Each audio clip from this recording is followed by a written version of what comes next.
যে তোলাটা যখন পা দেওয়াচ্ছে দারুণ লাগে না?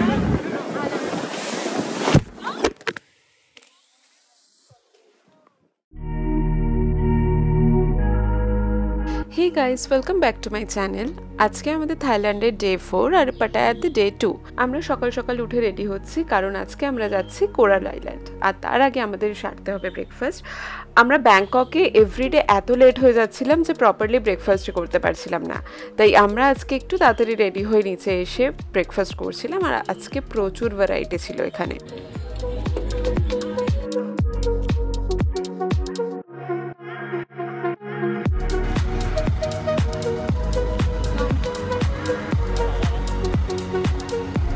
যতই তাড়াতাড়ি করি আমরা প্রপারলি রেডি হতেই পারি না। গাড়িতে উঠে রেডি হওয়ার মজাই আলাদা হয়তো।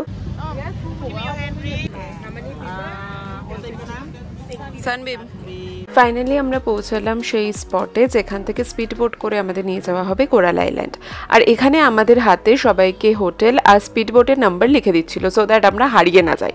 বাট তাও আমরা 15 মিনিটস এখানে হারিয়ে গেছিলাম। আমরা আমাদের স্পিড বোটটা খুঁজেই পাচ্ছিলাম না। অ্যাকচুয়ালি ওদের কথা বোঝাটাও যতটা টাফ, ওদের হ্যান্ড রাইটিংটা বোঝাও ততটাই টাফ ছিল আমাদের জন্য। এই স্পিড বোটটার এখানে লাইন দিচ্ছিলাম যেটা আমাদের স্পিড বোটই নয়। তারপর ফাইনালি আমাদের গাইড আমাদের খুঁজে পায়, আমাদের হাতে নাম্বার দেখে বোঝে যে আমরা এই স্পিড বোটটাতেই যাব। আমরা প্রচণ্ড বকাঝকা খাই গাইডের কাছে। আমরা জানি না কেন এই ট্রিপটা স্টার্টিং থেকে এন্ড অবধি আমরা খালি বকাই খেয়ে এসেছি ওখানকার লোকদের কাছে।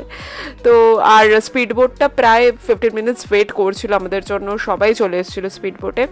ফাইনালি একদম শেষে আমরা আসি।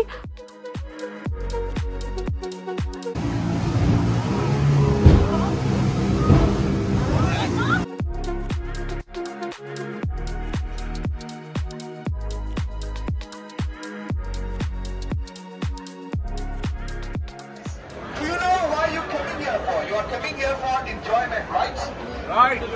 Everybody have same type enjoyment here, but the problem is you have don't scare, don't affair. In this situation, this is the normal problem, or you can feel the pains and the ends cut your hair.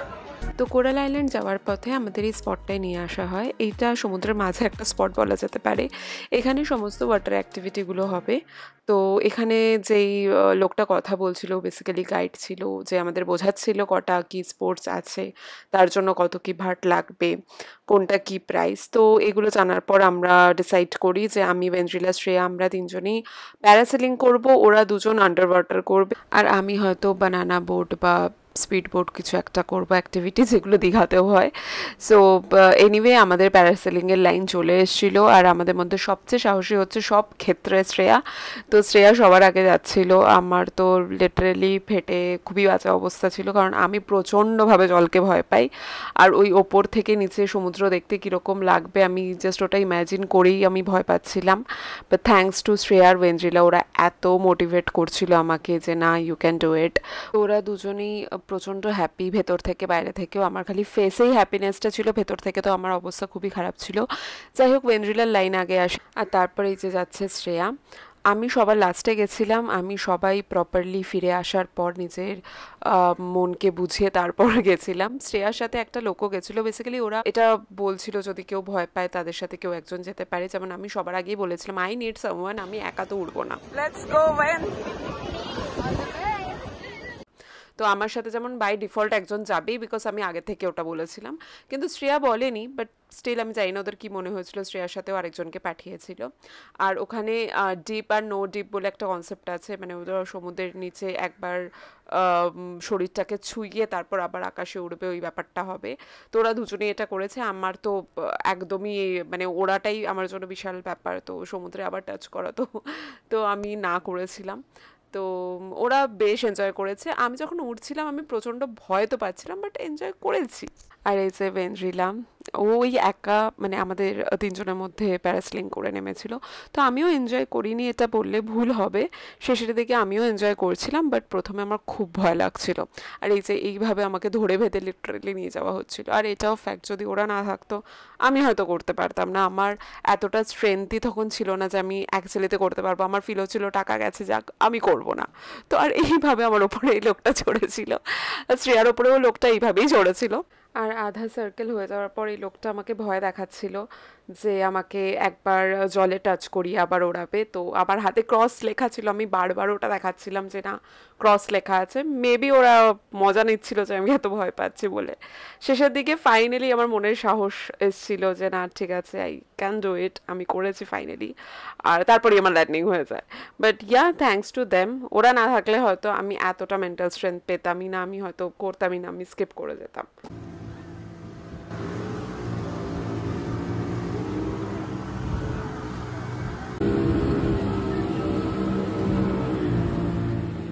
এবার এরা finally যাচ্ছে under water activity করতে।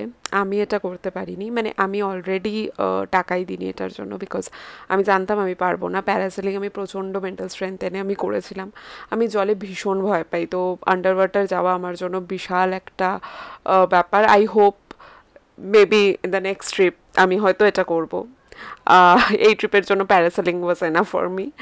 তো যাই হোক, আমরা এখান থেকে যাচ্ছি, ওদেরকে একটা জায়গায় ড্রপ করব, মানে একটা লঞ্চ আছে ওখানে, ওরা শিফট হয়ে যাবে, ওই লঞ্চটা ওদের নিয়ে যাবে আন্ডার ওয়াটার অ্যাক্টিভিটির ওই জায়গাটাতে। আর আমি কোরাল আইল্যান্ডে চলে যাব। তো ওখানে গিয়ে আমি কিছুক্ষণ ওয়েট করবো ওদের জন্য, দেন ওরা অ্যাক্টিভিটি কমপ্লিট করে আসবে। আন্ডার ওয়াটার অ্যাক্টিভিটির জন্য যদি কেউ বাড়ি থেকে ড্রেস না নিয়ে আসে তারা ওখানেও কিনতে পারে, কিন্তু থ্যাঙ্কফুলি ওরা দুজনেই ড্রেস নিয়ে গেছিলো, তো ওরা ওখানেই চেঞ্জ করে ওরা অ্যাক্টিভিটি করতে গেছিলো। This is the coral island guys. এত নীল জল, মানে আমি ইন্ডিয়াতে আন্দামান বা ওই দিকটা যাইনি, তাই হয়তো আমি এতটা নীল জল পাইনি কখনো। এত সুন্দর লাগছিল। আমি প্রায় আধ ঘন্টা বসেছিলাম ওদের জন্য, ওরা তারপর এসেছিল। তো এই 30 মিনিটস আমি কোনো ফটো তুলিনি, না ভিডিও করেছি, নাথিং। আমি জাস্ট এই চেয়ারে বসেছিলাম আর আমি ওই ভিউটা এনজয় করছিলাম। আমার এত ভালো লাগছিল। তার মধ্যে আমার বানানা বোটিংও ছিল, ওইটাও করেছি।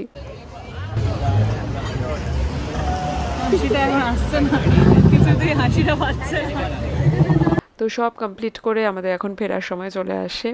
তো আমরা আবার এই বোটে করে যাচ্ছি ওই স্টার্টিং পয়েন্টে, যেখান থেকে আমরা আজকে সকালে স্টার্ট করেছিলাম। আর এই পিঙ্ক কালারের জ্যাকেট পরে মহিলা ছিল আমাদের গাইড, যার কাছে আমরা প্রচুর বকা খেয়েছি। ইভেন প্যারাসেলিংয়ের টাইমে আমার একটু টাইম লাগছিল নিজেকে বুঝিয়ে ওটা করতে, তাই জন্য বকা দিয়েছে। প্যারাসেলিং করে এসে আই ওয়াজ সো হ্যাপি যে আই ডিড ইট। তো আমি ওদেরকে হাগ করে ইয়ে জিন্দেগি মিলেগি না দুবারের মতো একটা ফিল করছিলাম, বাট আমাদের ফিল করতে দেয়নি, আমাদের সবাইকে ঝেড়ে তাড়াতাড়ি বোটে তুলেছে যে আমরা লেট হয়ে যাচ্ছি বলে। তো যাই হোক, coral island trip was good, আমরা খুব এনজয় করেছি। আর এই গাড়িটায় করে এবার আমরা যাচ্ছি আমাদের লাঞ্চ করার জন্য। আমরা লাঞ্চে এসেছিলাম এই ইন্ডিয়ান একটা রেস্টুরেন্ট, এটাও অলরেডি বুক ছিল আমাদের জন্য। তো এখানে আমরা ইন্ডিয়ান খাবার খাই, প্ল্যান ছিল এখানে খাবার দাবার খেয়ে সামনেই পাটায়া বিচ, পাটায়া বিচে একটুখানি সানসেটটা এনজয় করে দেন আমরা হোটেল ফিরবো, হোটেল থেকে যাবো ওয়াকিং স্ট্রিট। তো আমরা এখানে তাড়াতাড়ি করে খাওয়া কমপ্লিট করে এসেছিলাম এই পাটায়া বিচে।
নাইস। তো হোটেল থেকে টুকটুক নিয়ে আমরা চলে এলাম ওয়াকিং স্ট্রিটে। ওয়াকিং স্ট্রিটে ঢোকার আগেই আমরা এই নারকেলের শপটা দেখেছিলাম। তো আমাদের ডাব খাবার খুব ইচ্ছে হয়েছিল। এখানে ডাবের দাম ছিল 125 টাকা, বাট আমাদের দেখে এতটাই লোভ লাগছিল আমরা কেউ সামলাতে পারিনি। ফ্র্যাঙ্কলি ডাবটা খুব ভালো খেতে ছিল, মানে আমি ডাবের শ্বাস অতটা পছন্দ করি না, বাট আই রিয়েলি লাইকড ইট। তো আমরা এখানে ডাব খেয়ে হ্যাপি হয়ে দেন আমরা ওয়াকিং স্ট্রিট ঢুকেছিলাম।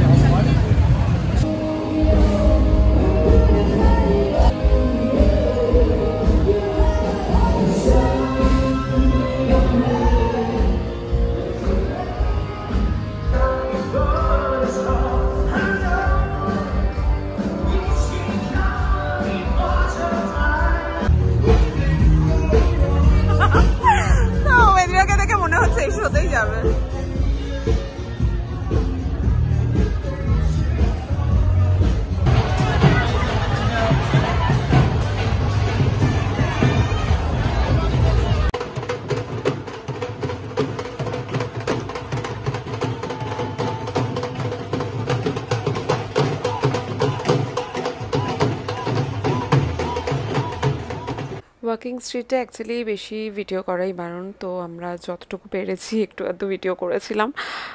ভীষণ ভালো লাগছিল, একদম লাইভ পাব মনে হচ্ছিল। প্রত্যেকটা পাবে এত জোরে জোরে গান বাজছে, পুরো রাস্তাটায় গানে গমগম করছিল। আর দুটো আমরা ইন্ডিয়ান পাবও দেখি, মানে নাইট ক্লাব টাইপের, ওর বাইরে দাঁড়িয়ে আমরা কিছুক্ষণ তালও মেলাই, অ্যান্ড দেন এই রাস্তায় ম্যাজিশিয়ানকে দেখি। টুকটাক শপিংও করি আমরা ওখান থেকে। বাট আমরা ফাইনালি ওখান থেকে বেরিয়ে এত কফির ক্রেভিং হচ্ছিল বলে 7-Eleven-এ ঢুকি, এখানে টুকটাক কিছু স্ন্যাক্স কিনি আর এখানে কোল্ড কফি কিনি। এখন খেয়ে দেখাচ্ছিলাম।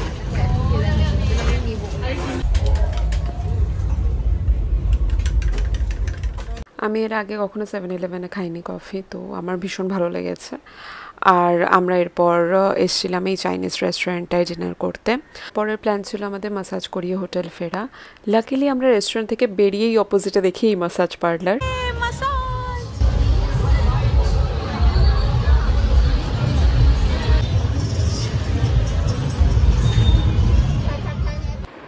আমরা এখানে ফুট হেড আর শোল্ডার মাসাজটা করিয়েছিলাম, যেটা অ্যারাউন্ড 300 বাট, মানে ওই 750 মতো পড়েছিল আমাদের।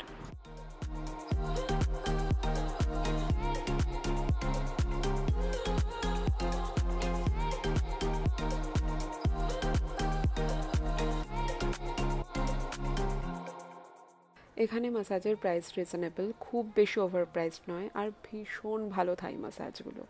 তো আমার লিটারালি মনে হয় আমি প্রত্যেক বছর টাকা থাকলে হয়তো থাইল্যান্ড আসবো খালি মাসাজ করাতে। আমি এত হ্যাপি হয়েছি, খালি আমি নয় আমরা সবাই। ফ্রেন্ডরা তো এখানে ঘুমিয়েই পড়েছে, তো বোঝাই যাচ্ছে ওর কত আরাম লেগেছে। যাই হোক, মাসাজ করিয়ে ফাইনালি আমরা ফিরলাম হোটেলের পথে। আমাদের লিটারালি মনে হচ্ছিল হোটেলে গিয়ে কখন বেডে শোবো, এত আরাম লাগছিল।